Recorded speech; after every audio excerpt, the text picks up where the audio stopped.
Assalamualaikum warahmatullahi wabarakatuh. Perkenalkan, nama saya Isa Nurwanti. Saya dari kelas 12 IPS 3. Di sini saya akan menjelaskan tentang debit dan kredit dan berikut contoh analisisnya. Langkah pertama yang harus kita ketahui yaitu ada pos keuangan atau akun yang isinya ada harta, hutang, modal, pendapatan, dan beban.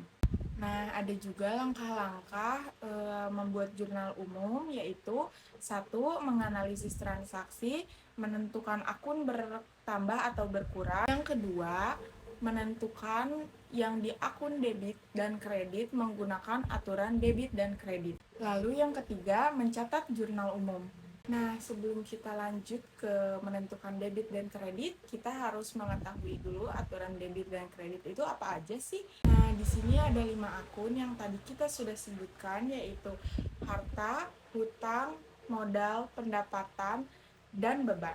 Ada apa aja sih yang masuk ke harta, yaitu ada kas, piutang, peralatan, dan perlengkapan. Pengaruh transaksinya itu ada bertambah dan berkurang. Agar kalian mudah memahaminya, ada beberapa catatan yang akan membantu kalian untuk menghafalkannya.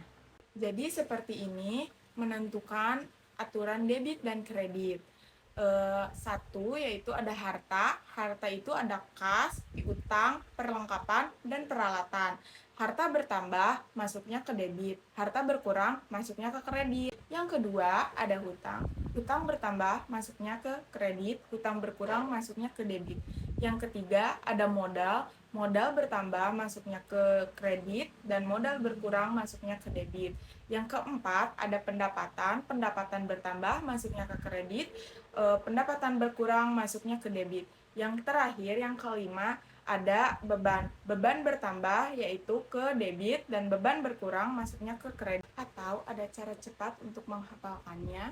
Kalau bertambah yaitu debit, debit, kredit, kredit, kredit. Dan kalau berkurang ada kredit, debit, debit, debit, kredit. Setelah kalian memahami langkah awalnya, di sini saya akan memberikan contoh untuk analisisnya agar kalian lebih paham. Yang pertama, di situ ada tanggal 2 Maret, Nyonya Citra menyetorkan uang sebesar 10 juta. Lalu di tanggal berikutnya, tanggal 5 Maret, Nyonya Citra memberi perlengkapan secara tunai sebesar 2 juta. Berikut contoh analisisnya. Jadi, analisisnya pada tanggal 2 Maret, kas bertambah sebesar 10 juta masuknya ke debit dan modal bertambah sebesar 10 juta masuknya ke kredit. Lalu pada tanggal 5 dibeli perlengkapan sebesar 2 juta, jadi perlengkapan bertambah sebesar 2 juta rupiah, berarti masuknya ke debit dan kas berkurang sebesar 2 juta masuknya ke kredit. Mungkin hanya itu materi yang dapat saya paparkan, semoga bisa dipahami dengan baik. Kurang lebihnya mohon maaf. Terima kasih. Wassalamualaikum warahmatullahi wabarakatuh.